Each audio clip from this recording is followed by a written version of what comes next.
available. Should we? Nope.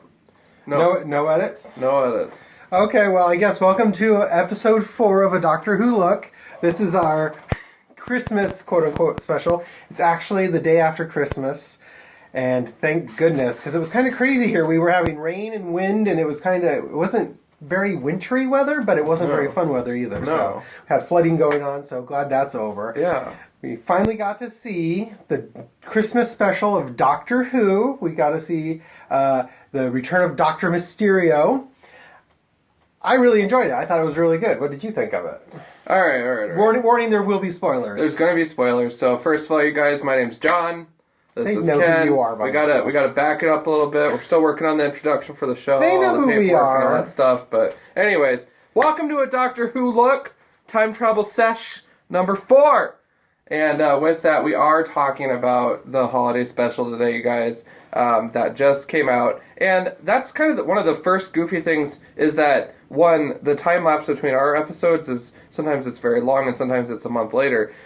The time lapse to get access to this episode was a mind trip. We were all ready to go on Christmas Day, and it wasn't available until today, which is crazy. So Ken got his on Amazon. I got mine on iTunes. I didn't get my iTunes email until today as well. So not really sure what the gist of that is, except for time zones, airing, that kind of stuff. People that actually pay for BBC, cool for you, you know. So that threw us off a little bit, our game plan, but that's okay.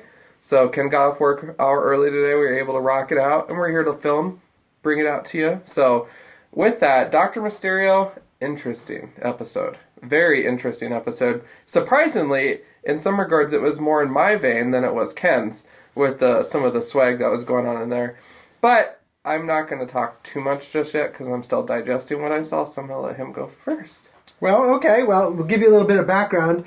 This is the first episode in over a year. The last time we got to see the Doctor was the Husbands of River Song last Christmas special. A whole year without the Doctor. I was starting to go through withdrawal, so this was like definitely... a week after last year's episode. Yeah, that's about right, actually. So I'm really thankful that finally we've got new Doctor Who. They've got the new season starting in the spring. I thought this was a great episode. Nardole from the last episode from the Husbands of River Song was back. They haven't really explained like how he come back other than the fact that the Doctor glued his head back on and he removed him from Hydroflax. They didn't really get into a lot of details, but basically the gist of it was the Doctor didn't want to be lonely, needed a companion, so he kind of made one, and it was Nardole. And so that was kind of an interesting take on it. We also kind of the villains in this one. In this one, it's the Harmony Shoal, which is this corporation. I thought that the glove was going to say eHarmony or something. I'm like, no way, they're going in on that. No. Harmony Shoal. Harmony Shoal. But if you remember back to the Husbands of River Song, this really is a harking back to there because the people who were buying the diamond and were worshipping King Hydroflax were actually the Shoal of Winter Harmony.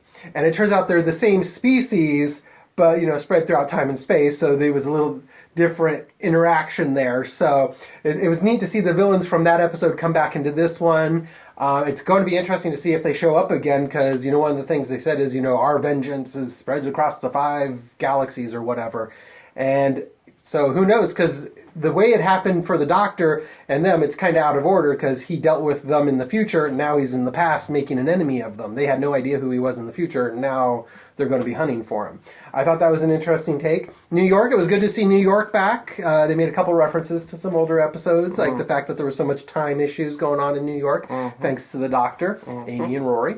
So they threw that out there.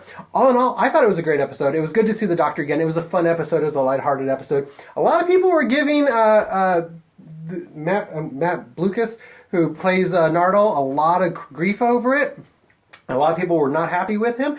I think he's great. I think he's funny. I like the way he delivers a line. I liked him in Little Britain. I like him in this show. I think I'm going to like him as a companion.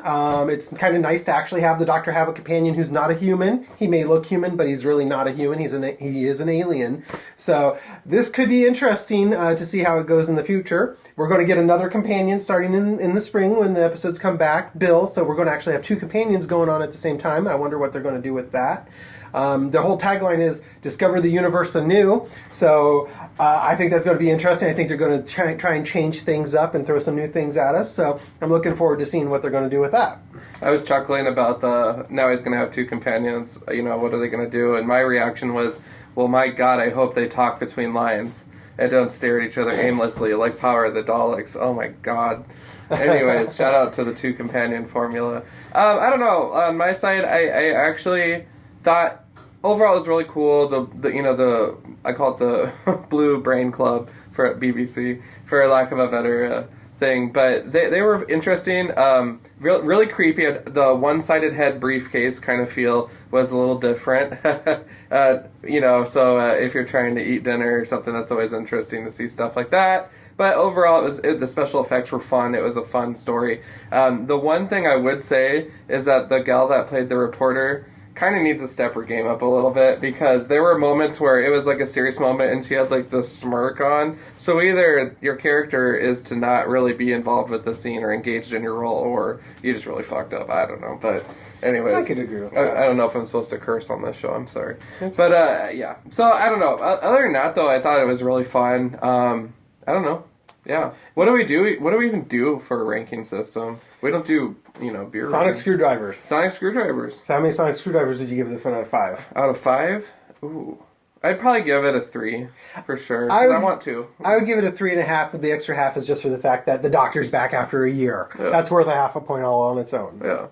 So, you guys, how did the Christmas special treat you as Whovians? Or as new people to the series? Did you check it out? What did you think? Hit us up. comicbooklook@gmail.com. Facebook, comicbooklook, @ a comicbooklook. Or hit us up on our individuals, @ SD Whovian and @ John on Demand for sure. But before we end the show, we got Captain Christmas Tree hanging out in the background. He kind of makes these rotations through our show, so he was on a comic book look as well, kind of an attention whore sometimes. Drinks a lot of beer, still has this, mannish figure, so props.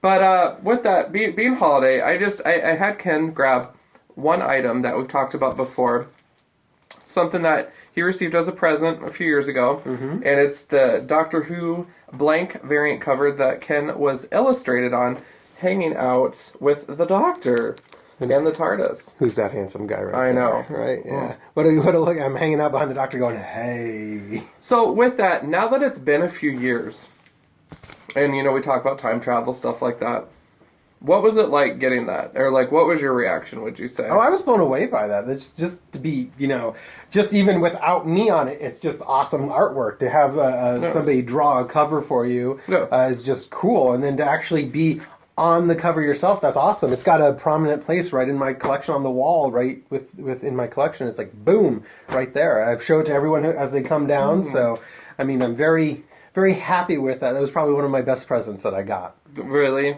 And do you remember the moment you told me to F off when I gave it to you? I'm pretty sure I didn't. Oh, okay. Did I tell you to F off? Yeah. And why? What did you say that deserved that? I have no idea. I'm pretty sure I didn't say F off for that. Oh, okay. If you don't remember the details, it didn't happen. Okay.